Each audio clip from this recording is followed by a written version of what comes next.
Hi guys, তো আজকে আমি চলে এসেছি একটা মটন কষা রেসিপি নিয়ে তোমাদের সাথে। তো চলো আমি কিভাবে বানাই তোমরা দেখতে থাকো। আমি মটনগুলিকে এখানে ধুয়ে রেখে দিয়েছি।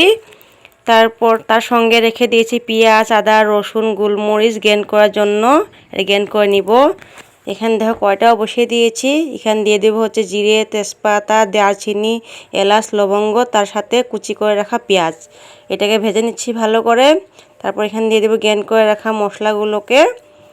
এখানে দিয়ে দিচ্ছি, তার সাথে একটু জলও অ্যাড করে দেব, নাহলে মশলাগুলো পুড়ে যাবে। ভাজা হয়ে গেছে আমার। এখানে দিয়ে দেবো নুন, হলুদ গুঁড়ো, লঙ্কা গুঁড়ো সব দিয়ে ভালো করে নাড়িয়ে চাড়িয়ে ভেজে নিব।